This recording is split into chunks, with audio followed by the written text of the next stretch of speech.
सास की जादुई शक्ति। कौशल्या ने एक रात सपना देखा।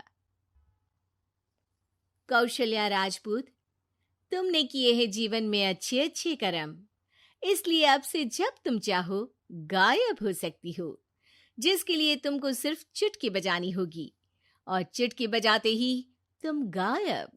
बस एक बात का ध्यान रखना, जहां तुमने कोई गलत काम किया तुमसे ये शक्ति वापस ले ली जाएगी। कौशल्या की नींद टूट जाती है। ये कैसा सपना था? गायब हो जाऊंगी मतलब? हे भगवान, कंबल ओढ़ के सो जाती हूँ, सपना कंबल के अंदर नहीं घुस पाएगा। कौशल्या डर के मारे कंबल ओढ़ के सो जाती है। सुबह कौशल्या मंदिर जाने लगती है। अरे बहू, जल्दी चल, भिखारियों को खाना भी तो खिलाना है। हाँ माँ जी, अभी आई। आज तो खीर और पूरी बने हैं, सब खुश हो जाएंगे। दोनों सास बहू कार से खाने का सामान लेकर मंदिर पहुंचते हैं और भगवान की आराधना के बाद मंदिर के बाहर बैठी भिखारियों को खाना खिलाने लगते हैं। दीदी, आप हर हफ्ते आते हो, इतना सारा करते हो हम लोगों के लिए। मैं आपके लिए रोज अलग से दुआ मांगता हूँ। ये तो फर्ज है हमारा। दीदी, थोड़ी पैसों की मदद हो जाती तो अच्छा होता। बड़े चौराहे पे मेरी बीवी भीख मांगती है, उसका इलाज करवाना है, 100-200 रुपए लग जाएंगे। कौशल्या उसी वक्त भिखारी को 500 का नोट दे देती है और दोनों सास बहू वहां से लौटने लगती हैं। तभी कौशल्या को कोई शंका होती है। अब बहू रुक, तो मैं अभी आई। कौशल्या वापस वहीं जाती है तो देखती है कि भिखारी वहां है ही नहीं। कौशल्या को रात का सपना याद आता है। वो चुटकी बजा के गायब हो जाती है और सीधे भिखारी के पास पहुंचती है, पर भिखारी को वो दिखाई नहीं देती। कौशल्या देखती है कि भिखारी उन पैसों से शराब खरीद रहा है और कौशल्या उसे वहीं एक चाटा मारती है। अरे कौन है बे? एक और चाटा पड़ता है। अरे कौन है? कौन है? हिम्मत है तो सामने आओ। भिखारी को झूठ बोलने पर तड़ातड़ चांटे पड़ते हैं। वो वहां से भाग खड़ा होता है। कौशल्या चुटकी बजा के वापस बहू के पास आ जाती है और मन ही मन सोचती है, ऐसे तो मैं कितने गलत काम रोक सकती हूँ, कितनी ताकतवर हूँ मैं, किसी को पता भी नहीं चलेगा। सासू माँ, आप क्या सोच रही हो? अब कुछ नहीं, कुछ भी तो नहीं। ठीक है, मुझे ना थोड़े पैसों की जरूरत थी। मेरे कजिन भाई है ना, उनकी तबीयत थोड़ी इधर उधर हो रही है। वो तो खुद से नहीं कहेंगे कि पैसे दे दो, पर बहन होने के नाते मेरा तो फर्ज बनता है ना कि भाई की मदद करूं। अरे हाँ हाँ, ले जाना पैसे। पैसे इसीलिए तो कमाते हैं कि जरूरत में काम आ सके। घर पहुंच के कौशल्या अपनी बहू को 10,000 रुपए दे देती है। कब जाएगी तू मायके? अम, कल शाम की ट्रेन है। दोनों काम में लग जाती हैं। तभी काम वाली दीदी वहां आती है। आज ना मैं आप लोगों के लिए पनीर बनाऊंगी। ठीक है, मंगवा लेती हूँ पनीर।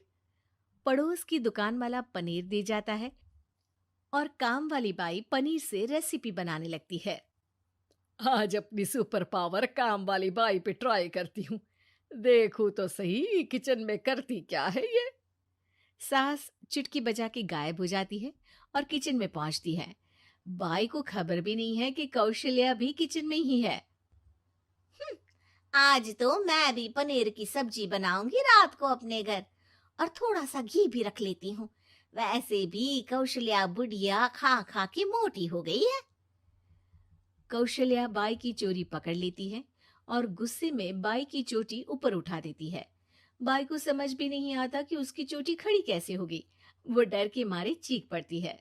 बहू भागते हुए किचन में आती है। अरे क्या हुआ? ये तुम्हारी चोटी खड़ी कैसे है? करंट लग गया है क्या? पता नहीं, शायद किचन में ना भूत है। बाई वहां से भाग खड़ी होती है और कौशल्या चुटकी बजा के अपने कमरे में टीवी देखने लगती है। बहू वहां जाती है। माँ जी, किचन में ना भूत है, बाई भाग गई। अरे भागने देना, भूत का तो पता नहीं, किचन में चोर जरूर था और वो थी अपनी काम वाली। अच्छा हुआ चली गई। बहू को कुछ समझ नहीं आया। उसने किचन में जो देखा उसके सदमे में जो थी वो अभी तक। अगले दिन बहू अपने मायके के लिए निकल जाती है।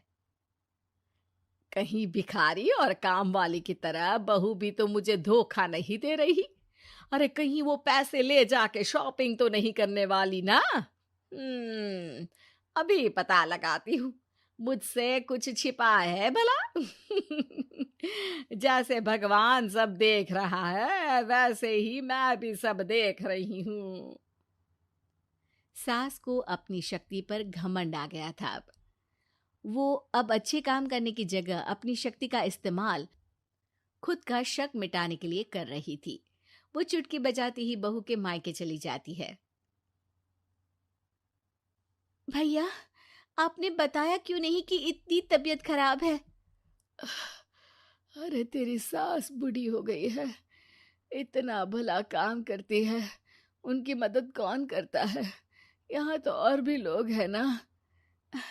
भैया, मेरे पास कुछ पैसे हैं, आप दूसरे डॉक्टर को दिखा दीजिए ना। अरे मुझे लगता है कि मेरा टाइम आ गया है, मुझे जाना होगा। कमरे में भाई की आत्मा को लेने यमदूत आ चुके थे। कौशल्या भले ही किसी को नहीं दिख रही थी, पर यमदूत ने उसे देख लिया। यही आत्मा है शायद, परछाई दिख रही है, पहले ही तैयार खड़ी है। अरे आप कौन हो? यमराज का नाम सुना है? हैं? आप यमराज हो क्या? नहीं, हम उनके यहाँ जॉब करते हैं, आत्मा उठा के ले जाते हैं डिलीवरी वाले। चलो अब तुम्हारा टाइम पूरा हो गया। अरे आप शायद ना वो बिस्तर पर पड़े आदमी की आत्मा को लेने आए हो। मैं तो बस यहाँ देखने आई थी कि मेरी बहू कहीं मुझसे पैसे लेकर शॉपिंग करने तो नहीं चली गई ना।